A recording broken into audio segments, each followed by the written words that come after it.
What's up, everybody? Welcome to Fangents. I'm Jedi Master Jake Carter, and along with me, my dome-cladded, scruffy-looking nerf herder, Aaron Lewis. Hello, hello. This is the way. Granted, we're doing the films today, but I just recently got this new helmet and thought it'd be a fun addition. It is hot under this thing, man. Holy hell. Yeah, I'm already sweating, and thankfully this is black, so nobody can see my sweat pit. But you look nice. Thank you. I like the touch. Yeah. I think I'm setting an unrealistic expectation for these videos by dressing up for each one of them. But we'll see what happens. Or maybe you guys this is just what's in my closet already. Who knows? Set the bar pretty high. The world will never know. Yeah, exactly. Yeah. I guess I could have just worn a bathrobe, but whatever. So yeah, as you can tell from our attire, we are going to be talking Star Wars today, specifically the films. We're going to be doing our own ranking of all 11 of the films that are out now. Star Wars kind of means a lot to us. Yeah, I would say it was kind of the original foundation of our friendship back in the old elementary school days. I remember first meeting you and the little gang of guys we ran with back in 4th, 5th grade, and you guys are talking about Star Wars, and I was like, I want to talk about Star Wars. I remember that's when I first watched all the movies, and then just went from there, and ever since then, just haven't stopped talking about Star Wars. Star Wars everything. So yeah, let's just kind of dive on in. So really quickly to kind of set up how we're going to be doing this. Aaron and I talked a long time about what's the best approach for this. So we're going to be ranking these films kind of based on what we think are the best films and how they fit in the Star Wars universe. So not necessarily the best made films or our favorites, but kind of a amalgamation in between. And looking at them individually too. Yeah. So for instance, there's a handful of those movies, especially that are in some of the parts of the trilogies that they're good because they're part of a trilogy, not necessarily standalone themselves. Mm-hmm. So we kind of examine that a little bit. And also too, it's all subjective.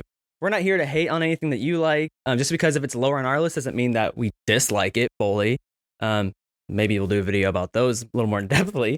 But so don't take these personally. It's just kind of a fun discussion, and obviously get in the comments and let us know your rankings. We'd love to know. We would love to know what you think and what your list is.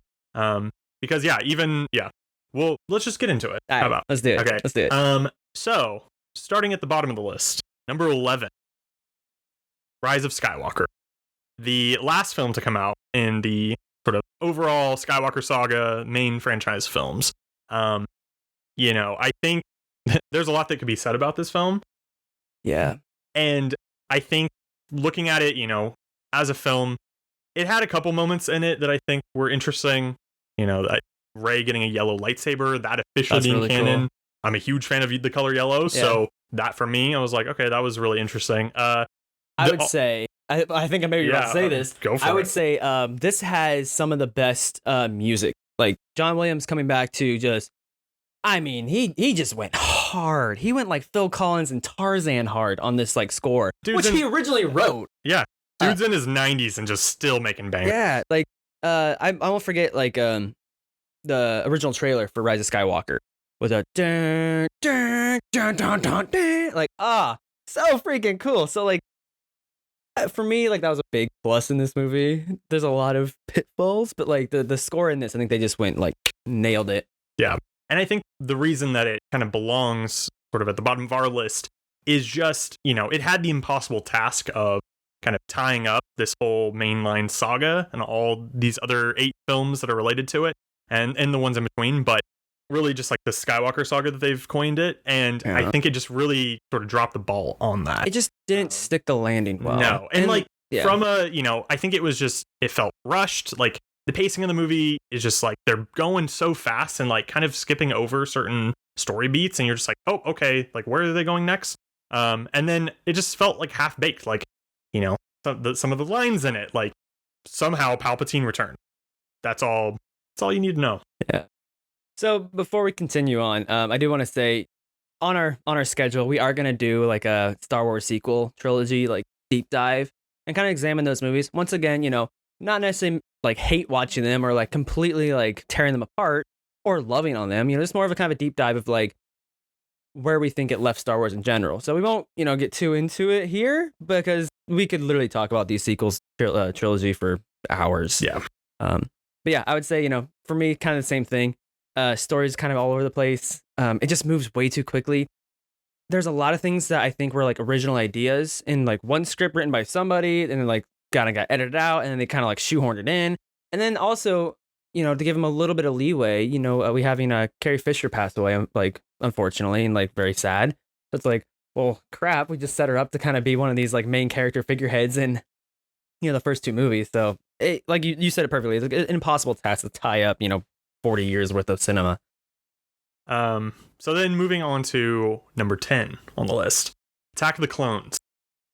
So, Aaron and I, we both grew up sort of in the prequel era, right? So our Star Wars films were these prequels. And while I forever have like a nostalgic place in my heart for, these films, I will say that I feel like Attack of the Clones, out of all the prequels, is definitely kind of lower on that list, for a few reasons, but yeah, like so one of the things when we were making this list that I struggled with and I kept pointing out was we can't let nostalgia get too into the weeds with our rankings. Exactly. Because to be honest with you, right, because that was like primetime era for us, like Revenge of the Sith, Phantom Menace, like Attack of the Clones be like way higher on the list. But when you stop and like look at it, so like I love the Battle of Geonosis, everything that involves that. I love like that like the clicker sounding kind of like aliens I'm totally forgetting their name on.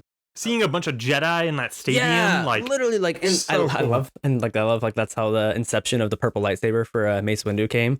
Just because Samuel L. Jackson wanted to see where he was. Yeah, it makes sense. Yeah, and the fact that it's also inscribed with "badass motherfucker" on it too. I didn't know that. Yeah, that's like cool. His own little. That's cool. But then like we get like the Count Dooku Yoda fight, which is super cool. I think the biggest thing though that this pitfall was, and this is kind of theme throughout all the prequel movies, as you probably know, which is the performance in acting or the performance in writing and dialogue in the prequels, which is very lackluster and so much CGI. Like, yeah, I think that's lot. kind of the main thing that the prequels get sort of pegged for is the fact that they relied a lot on CG, yeah. Especially like when Phantom Menace was starting, like that was kind of the dawn of modern day like CGI usage, and I feel like Attack of the Clones kind of just overly relied on it. To sort of its detriment in some points. But another, pro you kind of mentioned, I think the inclusion of some characters like Count Dooku, I thought he was a standout, and obviously played by the legendary Christopher Lee, just like really cool. And even seeing how one of the coolest voices in like Hollywood, right? My God. Cinematic and history. The fact that like his lightsaber has like a slight curve in it, very reminiscent of historical like saber or swords. Very cool. But yeah, I mean, there's a lot. And talking about music, right? I feel like this has a number of good songs, but for me, one of my favorites is the Across the Stars, the Anakin Padme sort of love theme. Yeah, just so beautiful. The amount of time that I would listen to these soundtracks, the Star Wars soundtracks, walking through campus back in college, just like being all moody, up in my feels, like. I'll tell you what though, that's like a pro-con thing for me in Attack of the Clones and kind of like in the full prequel series in general. Is I think they did a cool job of like I do like the Anakin Padme story, like that star-crossed lovers, like Jedi Senator, but god damn it, can we just get better dialogue and writing? Like Queen Padme Amidala and then becomes Senator, right? Is like she's awesome.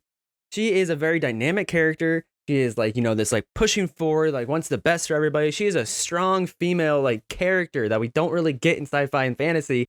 And you make her say the stupidest stuff in this movie. Yeah. Stupidest stuff. Really dumb.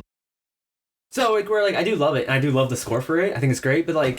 Well, even just her and Anakin falling in love seemed very just like shoved in our face, kind of like forcing this to happen. Because clearly Padme is very just like turned off by it. And then Anakin, it's like, I haven't seen you for 10 really years. It's creepy, now the more I think about it. Yeah, it's a little weird, He's just like, oh man, I got the hots for her. And it just feels rushed. Maybe it would have been a little more organic if, and we'll get to this with the prequel when we get to like Phantom Menace, but like maybe if he was a little older when they met, Yeah, that could have helped. I mean, like 9 and, 15, 14, whatever she was. Like, I just also think that like her being so like no kind of the whole time, and then all of a sudden just like, oh, actually I do love you. Like it's like kind of came out of nowhere. Yeah. And like even if she's saying no, but she's having like an internal struggle, like maybe we get shown that a little more. I was gonna say we didn't see that. So like it sounds like when she's saying no, it's like, very, especially in the Me Too kind of era that we're in, like it's like no, like no. Right. But like maybe she's saying like no because I'm a senator, you're a Jedi, like it's this forbidden love. I don't want to even open myself up to that. But we don't even get that. Right. Which I think again circles back to the whole bad writing of the whole story. So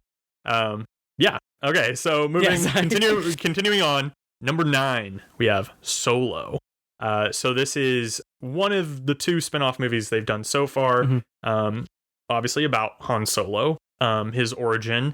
And for me, I don't think like the movie has a lot of behind the scenes struggles. That Chris Miller and Phil Lord were supposed to take over this film. They filmed like 90% of it, and then they got fired because Kathleen Kennedy, they were like, oh, like we didn't like the direction you're going in. So then they brought in Ron Howard to kind of fix a lot of it. And so it was already kind of plagued from trouble from the beginning. And then the actual movie we get is just very interesting of like filling in these gaps that really I'm like, I didn't necessarily need an origin story for Han Solo. Yeah. What did you think? Yeah, no, I'm echoing the same stuff. Like, I think for me, I love Star Wars, and Han Solo is one of my favorite characters. Like, as a kid watching the original ones, like loved him. And then like I even was him for Halloween this past year. Like, I was so uninterested from the jump. Like you said, like I don't like origin stories are cool, but also at the same time, like I don't think I need an origin story from Han Solo. Like I would have liked more of, like I would have liked the whole him getting the Millennium Falcon. Like I like that part. I like him like meeting Lando and like that relationship. Like hell, I'll even take like him meeting Chewie. But like I didn't need like the what's your name, Han? What's your family name? Nobody. I'm alone. I'm by myself. Solo. Like what? The most on the nose. Just I hate it. I hate it so much. Not great. So like for me, like it's still fun and I'll watch it, but like almost all the Star Wars movies are fun and I'll still watch them.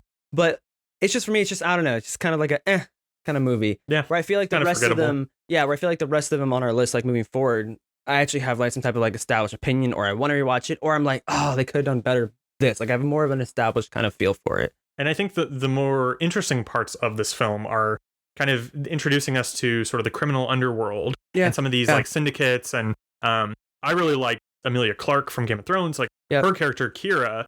And it was, I mean, obviously to see that they, her and Han had a past was interesting, but seeing how she was kind of involved and wrapped up in this criminal world was really fascinating. Yeah. And, I think it helped to expand the universe a little bit more, which is kind of cool. Yeah. And kind of one of the criteria that we talked about was just like, how do these movies help to like really make this galaxy feel fleshed out? So yeah, quick little aside here, I will say that's probably a pro from the Solo movie, which is like I felt like we were in an actual like living galaxy. Yeah. That's one of my critiques, and we'll get into it in like a later video of like the sequel trilogy is, and even a little bit in some of the Star Wars shows, which I know they're smaller budget, but like it just feels like they shrunk the galaxy. Yeah. The only planet they can go to is Tatooine. Oh god, and that's more so in the shows than anything. But like I feel like it takes place like kind of like World War II, right? We have like Pacific Theater. It's like we hyper focus like on just like the Pacific Theater. I think it's like we're hyper focusing on the Outer Rim, right? And like all these kind of the sequel movies, and then kind of in Solo, I felt like especially in that era, and even like Rogue One, it's kind of the same thing. It's kind of a little shrunken. I feel like Solo, like they did a good job of like going to different planets, like really like exploring like different like making the galaxy feel lived in. Yeah. So, let's move on. Well, speaking of sequels, so number 8 on the list, we have Force Awakens. The Force Awakens. So this was kind of the movie that obviously was the first one that Disney released post acquisition of Lucasfilm and really bringing back Star Wars. And I think there's a lot to be said, like you said, about the sequels, and we'll get into that later. But for me, I think The Force Awakens did a really good job of kind of balancing the Force with CGI and practical effects. They really harken back to what made, I think, the original trilogy stand out to a lot of people. I totally thought you were going to talk about like the Force itself when you said balancing the Force, and then when you're coming with like CG and practical. It got me. That was good. Sorry, I totally interrupted play on word. Keep going. But yeah, lost my train of thought. But another one, I think, the introduction of like Kylo, I think was really, he probably is my favorite character from the whole sequels, because I think he has the most depth. That they, this like constant struggle and like actually seeing somebody go to the dark side like the whole time and kind of wrestle with that. Yeah. With Anakin, it was sort of this kind of temptation. It was kind of lurking in him, and then finally he succumbed to it in Revenge of the Sith. But Kylo kind of initially from the jump being bad, and like just having this whole still wrestling with it throughout the sequel series, I thought was interesting. Not to mention his crossguard saber too was kind of cool. But yeah, I got that. I don't know. We'll get to the crossguard saber in a second. So like, without getting way into it, because that's a whole different video. Like, I feel bad for like Kylo. I think is like one of the best written out of like the newer characters introduced in the sequel series because he does have, I think, the most dynamic character arc. I feel bad for Rey's character because I actually like Rey, but I feel like her character got pulled in so many different directions because of the different visions between different directors and some of the woes behind the scenes that I feel like they just didn't really do her character justice. And then poor freaking Finn and Poe, they just got sidelined hella. Man, I literally this week I saw a video on Instagram that was an interview with John Boyega talking about, how Disney really did kind of a switcheroo for the market, like for his character. Because like if you remember back to all the trailers and stuff, they really hyped, Finn up to be the protagonist because we always saw him in the trailers with the lightsaber and the posters he's had the lightsaber. And so going to the movie, I'm like, okay, he's going to be the protagonist. Yeah. And, and like he's the first character we meet and see. And then it's like a total 180. And like, then, obviously Rey, which is fine. But it's just like, oh, that's an interesting way to kind of market it and a little deceiving in a bit. So that kind of rubbed me the wrong way. Yeah. And like I said, without getting too into it, because we could literally talk about this for hours. Like for the most part, the characters are okay. I just think like they just got caught up in like just how the story was handled. So Force Awakens, my biggest gripe with it is it's just a rehashing of New Hope. Like we already got Death Star 1 and Death Star 2 in the original trilogy, and everybody was kind of like, okay, we'll roll with it. We'll roll with it. And then we get, after 30 years or whatever it was, we get the new Star Killer base, which is just that on steroids. It's like literally just a bigger version of the lack of explanation of who the First Order is. Like you only really excuse me guys, you only really get to know who the First Order is or why they came to be because of extra content from like comics and stories and like TV shows and stuff. And then I hate like the rehashing of this big puppet master baddie of like Snoke. Like I don't know, like the practicality and the VFX with it I really liked. It just once we got into kind of like the stuttering of, all right, we got a big base that sucks a star and it's gonna kill all the other planets. Like I was just like, okay. They also didn't do a good job of, it's been 30 years since the original trilogy ended. Yeah. It's like, well, what's happened in the time in between? Like they didn't like explain any of that. I would have liked to have seen, exactly what is the New Order like, or the New Republic like, and then how did the First Order come to be? Like what you can kind of try, and like, poor Dave Filoni and Jon Favreau are trying to fill in the gap, but like The Force Awakens had a chance to explain all that, and they just like like you said, there was 30 years between like Return of the Jedi and then Force Awakens, and we start off with the opening crawl. Luke is seriously gone or whatever it says. I can't remember. And so you're like, oh, okay, we're not even picking up the story that we left off, and I'm trying not to go too into it. I'm trying to hold it back. Yep. But because it focused just on Force Awakens. Discipline, young Padawan. But yeah, I don't know. It's just kind of jarring because I think they were trying to juggle the idea of like, still riding the high of the original story, the original Star Wars continuation from the original trilogy, and introducing new characters that they can keep building upon with different movies and media. And I think they just completely dropped the ball with that. Yeah. Like I know Harrison Ford, is not the most thrilled to be in Star Wars now he's getting older, but the fact that like kill off Han Solo in this movie without even introducing Luke yet, I was like, that was a huge misstep. Because I know it to be a little far more fan servicey, but I'm like, Luke and Han didn't even get to like meet up in this. I know. Sad. I don't know. Like I think No, like you said, there's a lot to say. We keep saying. Let's keep going. Number 7, The Last Jedi. So kind of rounding out sort of the sequels.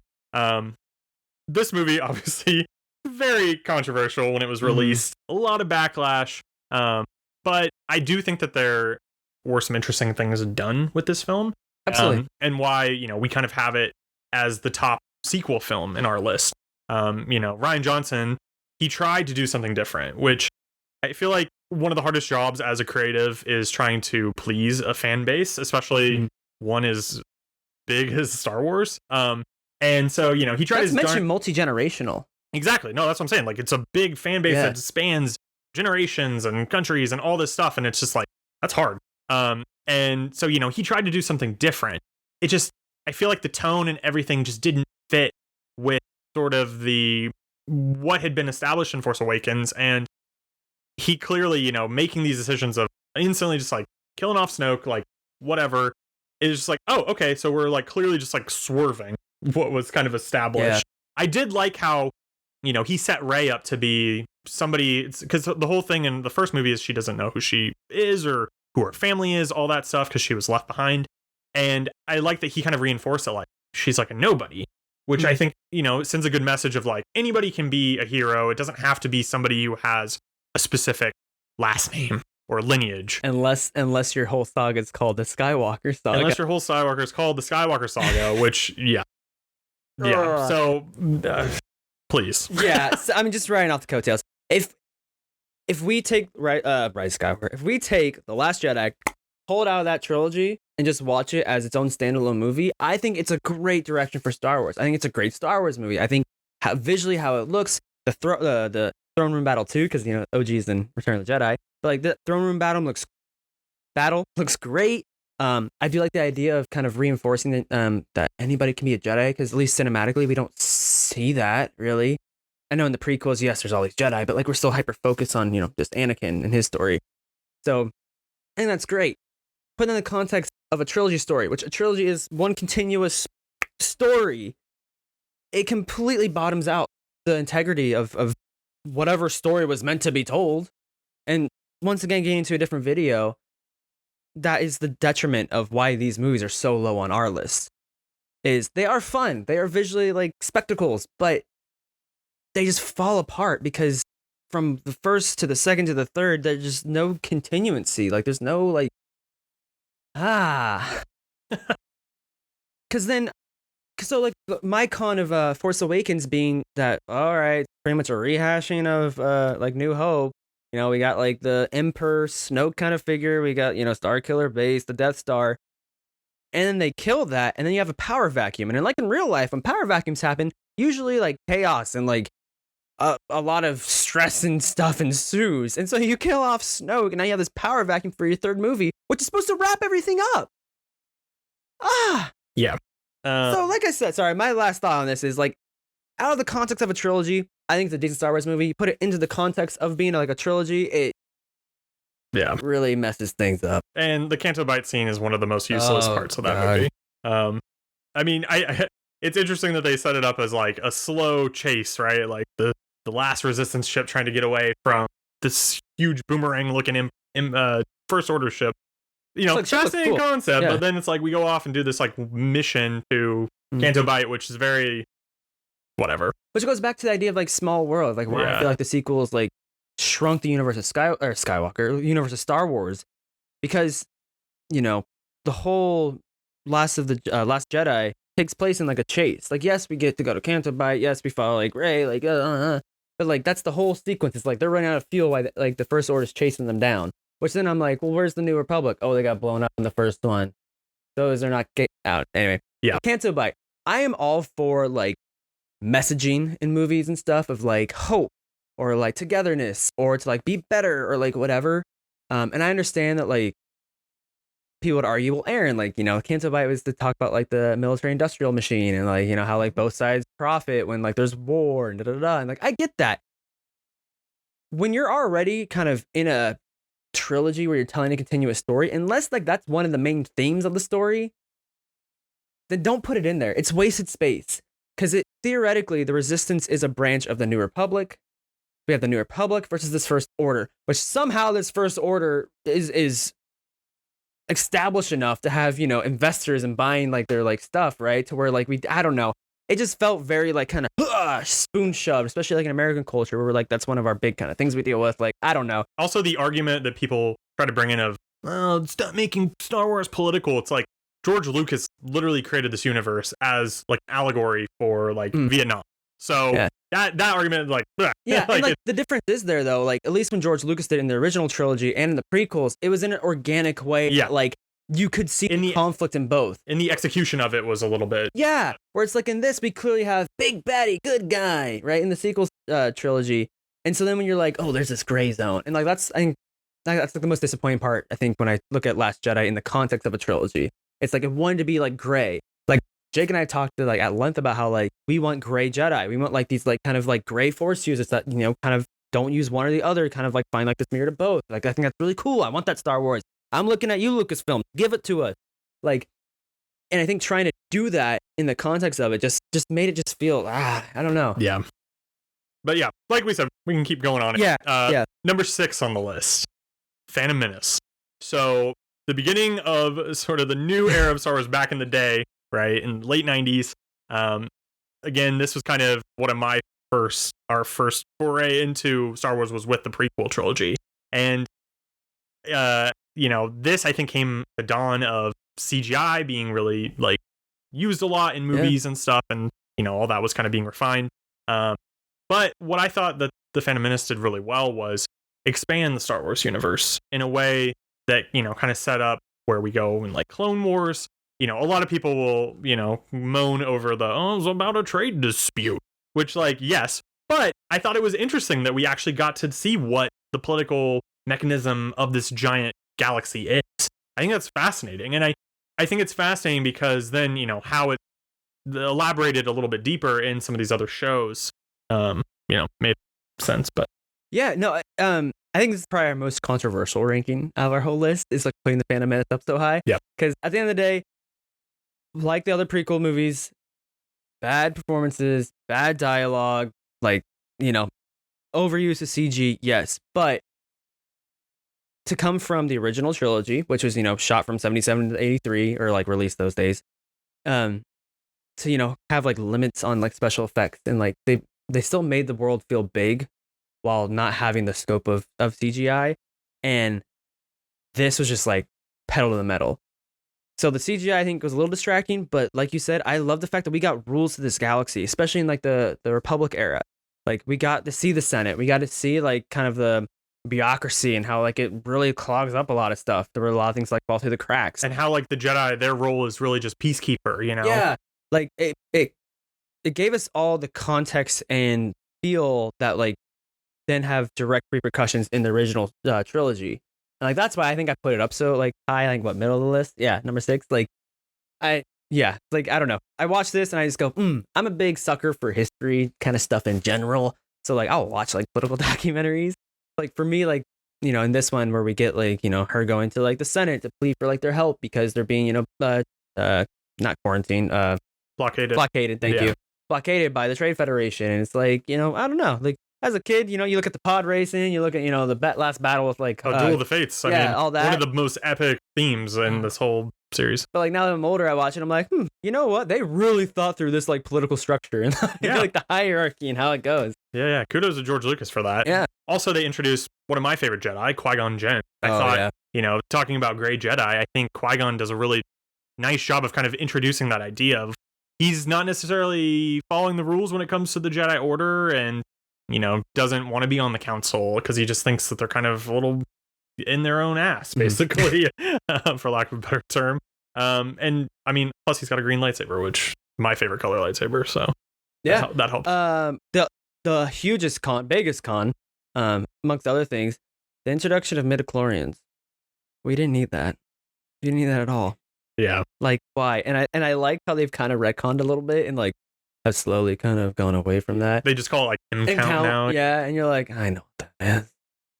Or George Lucas really trying to like, you know, grasp for some straws to like try to explain this a little bit more. I'm gonna echo kind of what you said last time we were kind of talking about this, kind of running through our list and whatnot, and how it's like, why do we think, you know, George Lucas, who is like the mind that kind of incepted the original trilogy, which is, you know, recognized as like one of the best franchises and like some of the best movies in like cinema history.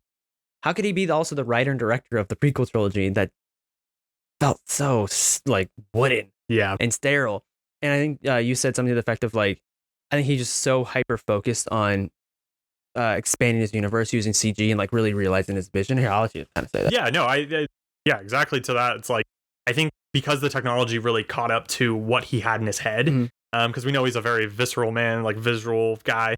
So like, I think he just like focused on that to the detriment of the dialogue and some of the directing for it. Because I mean, the original trilogy, it's like he directed the first one and then passed it off to other people. So I'm like, I kind of wish he would have done that for the prequels. I think I would have been curious to see what the outcome would have been like for, Attack of the Clones, Revenge of the Sith, had someone else directed them. But, and then I think another pro though for me was, the introduction of Naboo. I think that's like one of the most beautiful planets in all of Star Wars. And, as somebody who's like a creative myself, like I love that it's like the arts and just very beautiful and Italian countryside. And it's just, it's a paradise. Which, we have the book. I think Time Behind Jay can't really see it, but like the Queen's Shadow, there's like an Amidala series of Star Wars books. If you're a big Star Wars fan, go read them. Yeah. I would say like Queen's Shadow, Queen's Peril. Yeah. There's another one. Yeah. There's like a trilogy of them. They're really good, and like they expand upon Padme and Amidala because they're kind of two separate, but like whatever. Yeah. Like they expand upon her as a character, which is like awesome. But then also they really get into Naboo, and they explain like Naboo culture and like the planet, and I just want to go there. Yeah. So bad. Same. So number 5 on our list, rounding out the prequels, we have Revenge of the Sith. So for me growing up, this was my favorite Star Wars movie. Yeah. And it was because this literally came out the year that, we were in elementary school together, like in that class. And it just meant so much. Like I remember seeing Revenge of the Sith in theaters. I was gonna say this is the first one I saw in theaters. Yeah, this was the first one I saw as well. And or I can't remember. I remember sitting in the theater, seeing the opening crawl, war, for the first time, and thinking, wow, this is like the last time that we're ever going to get a Star Wars in the theater. Joke's on us, thankfully. But, I think what this one did really well was, I think that we just felt like they had gone through a war, Granted, there's only like a 3-year time gap between Revenge of the Sith and Attack of the Clones. But like, you can kind of see the weight of the Clone Wars on sort of the Jedi and Anakin and Obi-Wan, and now having that been fleshed out with Clone Wars animated series, I think was interesting. Yeah. So quick little anecdote personally about me with that movie when it came out. So it came out in 2005. I'll just, I'll let you know my age. I was 10 years old when it came out, and my Uncle Bill, shout out to Uncle Bill, took me to the movie because he was also a big Star Wars fan with the originals. And he had, my cousins Sarah and Jessica, they were like young. And so he takes me because he didn't have a son. I'm 10 years old, 2005. Later that year, because that was May of 2005? Yeah, something like that. Right? December that year, he has his son, Matthew. What's up, Matthew? And then 10 years after that is when Force Awakens comes out. So, like, that's, like, really cool. The magic of Star Wars, baby. Yeah, so, like, because it was the same thing. If I remember, like, going to the theater with, like, my Uncle Bill and, like, watching it and being like, well, this is the end. This rounds out the story. And so, like, there's, like, that nostalgia thing. But just going back to what you said, I think we really feel the repercussions of, the first two in this. Like, we see the wear on, like, Anakin's character, which Hayden Christensen's portrayal, like, I like Hayden Christensen. I like Jumper. I know it's It was great seeing him back in Obi-Wan. It was great seeing him in Obi-Wan. George Lucas, man, you gotta give that boy better direction. He gave his lines so, like, wooden and flat, and in Attack of the Clones and in Revenge of the Sith, and like watching it back, I such have a hard time getting through it. Yeah, because of well, and especially for me, like off of that, it's like Anakin and Padme's relationship in this film, which like she's pregnant with Luke and Leia. Man, that's toxic shit. It's like so toxic. Like if you really just listen to what their conversation is about, Padme is like trying to just like ask Anakin, and he's just being all sad boy, and it's just I don't know, it's kind of infuriating because.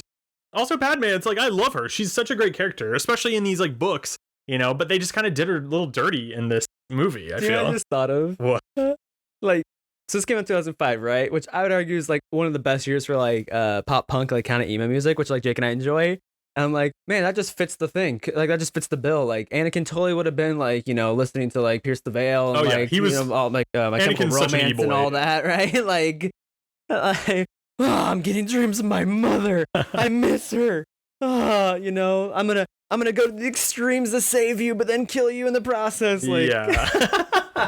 And what a fitting year for like that kind of emotional roller coaster for him, you know? God. Anakin, get your bangs out of your face, you know? Yeah. Well, where Anakin, faltered with his dialogue and stuff, I think he made up for in sort of his fall to the dark side. Yeah. That was really cool. Obviously, the Anakin Obi-Wan battle at the end is just, you feel the emotion and just like Obi-Wan being like, my brother, like, oh, it just. Ewan McGregor, man. Ewan McGregor is standout of the whole prequels. Yeah. Ugh. But then you also, brother Anakin, my brother. I also you meant to bring balance to the Force, not destroy it. Revenge of the Sith being the most totally dark side. Revenge of the Sith, I think, also the most memeable of the prequel movies, just with so many lines that are quotable. I hate you. I have the high ground. Your new empire, like, so great. Democracy. we can literally make a 20-minute video just like quoting. Like... yeah, let us know in the comments what your favorite Revenge of the Sith quote is. Yeah. But I think one of the battles that kind of disappointed me was when the Jedi come to confront Palpatine, and they finally realize that he is the Sith Lord, and he just like takes out. There's like what, 4 of them? He takes out 3 Jedi Masters in just like nothing. And okay, also too, sound direction. If person that was George Lucas, people that did like the sound editing and stuff in that movie, why the hell does Palpatine all of a sudden turn into like a shrieking banshee? Like, as he like spins around, jumps over his desk. I do kind of like his little twirl he does. Yeah, like twirl's cool, like Force using, but like why does he make like that like him releasing the dark side valve a little bit and just I don't know. I will say his Palpatine's like golden hilt is kind of cool for his lightsaber. Yeah. Pretty neat. But yeah, just how fast he takes out those other Jedi. I was like, I wanted a little bit more. I mean, granted, they needed to focus on him and Mace, but I just wanted a little bit. Like Kit fucking Fisto was like one of the coolest Jedi, I thought, visually, like in the Clone Wars. Mm-hmm. And he just got nerfed so hard in this battle. And I'll tell you like, what. Do you know what I hate is, I think it was Kit Fisto, when just anytime, like, I'm not an actor, right? So like, who am I to judge? But anytime, could have fooled me. But anytime you see like somebody die or whatever, and they go, and like he does that, like it whack, one swipe of the lightsaber, like, oh. I know.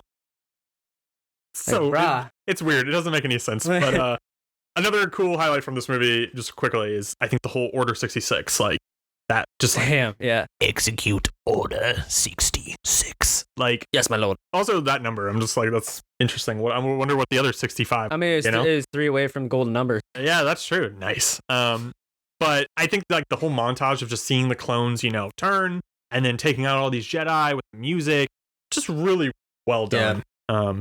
But yeah, so moving on, number 4, we have Rogue One.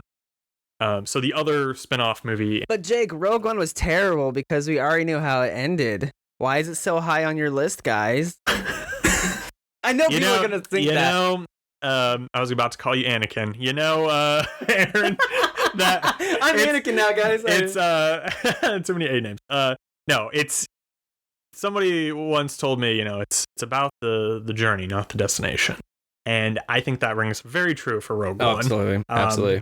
Mainly because we get some amazing characters, and I think again what this movie does well of is expanding the Star Wars universe. Yep. We get to kind of meet some characters who like are a part of like the Wills, right? Like the sort of the Force users who aren't Jedi that kind of practice it as like almost a religion. I believe in the Force. Force is with me. Yeah, I am one with the Force. The Force is with me. I believe in the Force. I believe in the Force.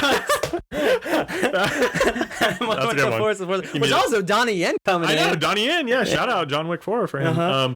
But also playing a blind man. Yeah, I know he's just killing it. Damn, yeah. Sorry. Yeah. Didn't see that coming. But I think Jen Erso, like the main character in it, is really cool. Just her kind of spy and like angsty, rebellious type. And then Cassian Andor, of course, also really cool to see some of these actual rebels who we've seen a little bit of in the original trilogy, but like none of them were fully like expanded upon. And to see them actually like go about gathering intel and doing these missions, and some in like not the most ethical of ways either. Like Andor like literally off some people to like after he got some information. You're like, ooh, okay, this is interesting. I'm kind of here for it. I actually really like this movie a lot. I'm really stoked about the Andor series that came out last year. loved it. Like, highly recommend you go watch that if you're a Star Wars fan, if you haven't already. And if you have, go watch it again, because I probably will. Because Cassian was one of my favorite characters in it. Because I think you really get to see the duality and also the weight of being a part of a movement that is for the greater good, but you have to do some dirty, bad stuff. You gotta get your hands dirty. Right? Like, yeah. And so I think that was a great imagery. And like, so everybody always says, like, world building, what do you mean? Or at least when I say everybody, I mean Jake when we talk about it. Like, like, what does it mean to like expand the world and whatever? And this is the perfect movie of, we don't need, like, world building doesn't mean we go to this planet and then this planet and then this planet. World building is, you show me like the Imperial headquarters where like we can see like the bureaucracy, the levels of it. And somebody goes to the, I'm totally blanking on his name. The guy that's gearheading the whole Death Star. Tarkin? Not Tarkin. Or not Tarkin. Krennic? Krennic, thank you, right? Ben Mendelsohn? Right, and like Krennic's office or whatever, right? And we see them discuss like the ins and outs and how like, the actual conception of how they're doing these things. It's not just like something that's happening. And I think this is one of the best, besides, establishing the Senate and that all stuff in the prequels. Like, this is one of the best examples of expanding our knowledge of like how things roll and how things go in the films. And I really like that. I also love the fact that it is like this jaded engineer that gets pulled back into the fray to like, engineer the Death Star. That's like, actually, I'm gonna put the self-destruct button. Right. And you go, that makes sense. Oh, that was really hard. Like, that makes sense. Let's be real. We all wondered in like New Hope, like, why would you have a self-destruct button? Just chill, or like, shoot or whatever, yeah, right? It was a little like, shaft, not a button. Yeah. But yeah, whatever. But like, why would you have like a shaft right there that goes right to like the heart of the thing? Yeah, right. And it's like, huge design flaw. Yeah, which now makes sense that it was intentionally put there. Yeah, I think that's so interesting. And also, I think where this movie does a really good job of sort of filling in some gaps that we were presented with, like, I love how this movie came to be was somebody basically saw from the opening crawl of A New Hope or whatever, of like, the rebels have obtained the intel for the Death Star. Yeah, and I think it's when they are doing like their breakdown, right, where they say like, oh, like Rogue Squadron or whatever, like they just kind of name drop them there. Yeah, well, I was talking about the crawl from like New Hope, and anyway, like just how this movie came about from that, right? And like we get to see this, so I feel like where this movie did a really good job of sort of filling in some of these gaps, versus Solo kind of like, well, yeah, how did Han Solo get his name? It's like, well, that's kind of lame, I think this movie did a better job of filling in that kind of information we wanted to know. And then, of course, I think one of the most badass scenes in this movie, the Vader hallway scene at the end. Oh, getting to actually just see Vader wreck shop, that was the coolest fucking thing I had seen. And I was like, because granted, like, the original trilogy is great for so many reasons, and we're about to get to it. But one thing, that I think the prequels had up on it were the lightsaber battles. Yep. And that's just given, the technology and being able to do that.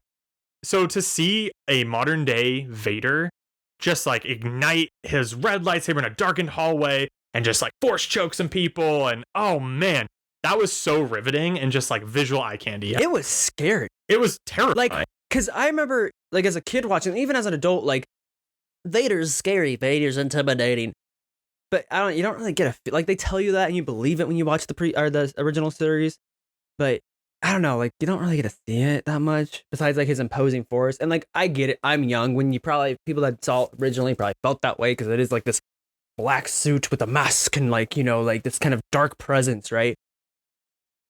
But when that sequence happens in the hallway, which kind of seamlessly goes into A New Hope, which I thought was cool, you feel it. You're like, oh, okay, this is the guy. This is the guy they were talking about. Yeah. Like, let's yeah. Yep.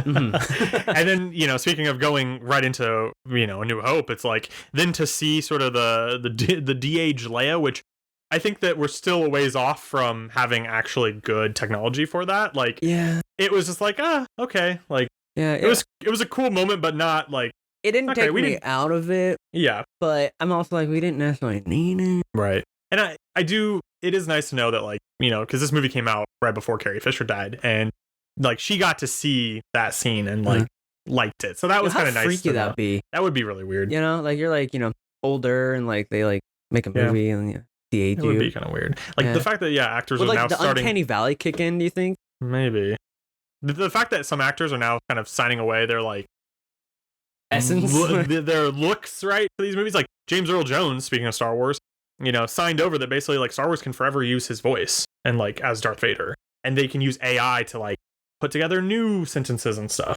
Huh. So I'm like, oh, that's cool. I wonder how hopefully he got a lot of money. That's a win for Lucasfilm. Yeah, it is. Because like, there's no way in hell you can change that. But speaking of the original trilogy, our top 3. So shocker, right? I know, right? Who would have thought? Not me. So coming in at number 3, we have Return of the Jedi. I think this movie is pretty cool, and what a good way to end a trilogy. We talked about kind of Rise of Skywalker, how there was just a lot of sort of misfires, and they just like sped through things, just totally forgot some things that were already set up. I think Return of the Jedi does a nice job of sort of tying it all together while still introducing some new things. For me, some of the coolest parts are Luke Skywalker in all black, getting his green lightsaber. Oh yeah, all black. Yeah. All black. Yeah. Yeah, maybe a little bias there. Yeah, maybe a little bit. But yeah, that for me will forever be a standout. Oh well, I mean, yes, those are cool, but Ewoks. They're all right. I'm more of a Wookiee guy myself, but no, that's wow, are you? Real Star Wars fan over here, guys. Yeah, real Star Wars fan. No, because I just recently found out that the Ewoks, like when like they're grunting like their language is actually the Takala and language speaking in the Philippines. Mm-hmm. I think I said that Takala. I think if I didn't, I'm sorry, but yeah, I was like, that's got you kind of cool. Because I remember, who was it? There's a comedian I believe that I follow. It's like Filipino, and he was like in a little interview, and he was saying like, as a kid, like they said something, he was like, that's actually a word. But yeah, I love the Ewoks, the introduction of that. I love I almost said Andor. Like Andor. That's actually really close. I've never realized that. Yeah, I didn't know just now. I don't like that now. Whatever. Point is, loved all that. I love like how they use like the primal weapons, like kind of fight the stormtroopers on Endor and stuff. One of my biggest, especially as I've gotten older and watched it, that I didn't really care for, or like that I wish they would expound upon a little bit, is they kept telling. I know time had jumped from end of Empire Strikes Back to Return of the Jedi. I wish we didn't get told so many times that Luke is Master Jedi now, or Luke has mastered the Force, or Luke has, now he is competent with the Force or whatever. We keep getting told that, and we see him do these little tricks and stuff, like when he the Jabba the Hutt barge, right? When he like does the jump flip thing and catches his lightsaber or whatever. Like we see that, but then I feel like somebody that is a Master Jedi, when they go up against, Darth Vader or the Emperor, they would have pulled their ground a little better. I don't know. I mean, also, I guess maybe that's just him emotionally still dealing with the fact that he knows that Vader's his dad, and fair. There's a little bit more of an emotional side too. That's like, ooh. But like, I don't know, we'll take. I agree with that. We'll take out my now set the throne scene there, but like, I just wish we would have got something more like earlier in the film of showing his actual use of the Force. That wasn't just, and maybe it was just limitations of the time. Yeah, like that could be it too. And like, this isn't like a harsh criticism either. It's just kind of little thing that was like, totally. I mean, that being said, I think that throne room whole sequence is really cool. Yeah. The fight between Vader and Luke, and then the Emperor also just like trying to seduce Luke to the dark side, and like, like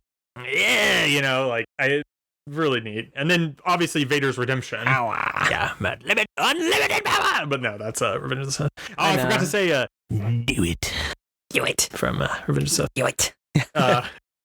Yeah. So Return of the Jedi. Totally lost my train of thought there. Yeah. I also love the fact that we do get a redemption arc for Vader. Yeah. Oh yeah. Yeah. Yeah. Him like throwing Palpatine over over the edge, like oof. Like I love that. I like that we get to see his face. I like that they give him a burial. Like I do love all that, because for me, as a kid, I wasn't really realizing it, because it's like, oh, I spent the most time with Luke. And then kind of hearing George Lucas's thoughts on it post, but like as an adult watching it, you go, this is really like the Anakin story. This is the rise and fall of Anakin. Like Anakin still was the chosen one, right? Where he like still brought balance to the Force. Yeah, by like taking out the dark side, which then you could argue, well, then you left too much light side in the world, and whatever. That's a debate for another time. But it's like, I like that. And I think, not to jump back, and I'm so sorry, Jake, I think that's where the sequel trilogy kind of dropped the ball a little bit. Because if you're going to have a trilogy, don't put it in like the Skywalker saga, which wasn't a thing, if I'm correct. It wasn't a thing until like they started making these sequels. Whatever. Yeah. But like, I don't know, I like that. Especially watching it back, I'm like, this is like the redemption of Anakin Skywalker. And I don't know, it kind of hit me a little harder as I got older. And I like how like they went back and remastered to have like Force Ghost Anakin and like Hayden Christensen Anakin in there. Yeah, Revenge cool. of the Sith era. Yeah. Hayden, yeah, it's cool. Yeah. Tell us, Jake, what is number 2? Number 2, A New Hope. So, I mean, what more can be said besides this? Like this is the thing that kicked it all off, right? Like without A New Hope, we wouldn't be talking about this, right? Without A New Hope, we would be. Without any hope, I think it's something funny. It just didn't come. I'm sorry, guys. But yeah, this is like literally just where it all began. And, I think there's, a lot could be said for kind of the limitations of the time, technology wise and stuff, but also a pro because having watched so many documentaries of how Lucasfilm sort of came to be and how scrappy they were into putting this all together, I think is so fascinating. And, everything from the iconic music to Obi-Wan, like, this sort of this hero's journey of Luke kind of going on, which I think could also be sort of, that was kind of the weaker point of just like, oh yeah, it's just your stereotypical, journey of. I think that only kind of comes up when you compare them to the other ones, right? Like of like, okay, where do we rank it, right? I think where, at least for me, like Last Jedi kind of has a little bit too much going on, but that makes sense because you're trying to wrap up a trilogy. So like I'm okay with that. I think like the con for this one, or Rise of Skywalker, or Return of the Jedi. Oh, you said Last Jedi. Fuck me, too many damn Jedi. Sorry, guys. Oh, so many Jedi. Return of the Jedi. I think like there's like a lot going on, or a lot of things that are trying to pull together to end the original trilogy. So I think that's why I put it number 3. And then like you said with this one, it's just kind of like another hero's journey, and there's nothing wrong with that. No, it's just then compare it to our number 1 pick. Yeah, it's just very straightforward. Yeah. And I will say another plus for this was just Leia. Like, I think, the character of Leia being this sort of strong female protagonist, like, she kind of defied the whole damsel especially in 1976 when they started filming, right? A very forward-thinking, George Lucas like creating this character, which didn't need saving. Well, except when he told her that. Well, except for the whole bra thing, which is that's not cool, George. Yeah, that's kind of shitty. But but just like Leia as a character, I think. Like, remember when they busted her out of the prison and she's like, oh, we'll just do it. And like, I'm like, hell yeah, that's how it should be. Kind of setting the precedence for like, kind of having those, anybody can be a strong leader. Anybody can like create their own, destiny or whatever you want, no matter like gender, no matter like species, no matter like whatever. Right. And I think like, especially being 1977 when that comes out, that was cool. Mm-hmm. And like, shout out to Carrie Fisher, man. What an awesome human. Yeah. Badass. I would have loved to like, maybe not get a drink with her because, bad history of that stuff. I would have loved to hang out with her. Yeah, she would have been really. I bet she had tons of stories about. So then obviously that leaves us with our number 1 top pick. Surprise, surprise! The Empire Strikes Back. Just absolute masterclass in how to do a sequel. Yeah. I think there's so many good things you can say about this movie, but really, I think it just upped the stakes for Star Wars. And I think also one of the biggest, downfalls of it is because it was so good that it set almost an unrealistic expectation for such a high standard for what these Star Wars movies can be. Absolutely. I mean, everything from like, each individual character facing conflict to the introduction of Yoda to, the I am your father. Luke, I am your father.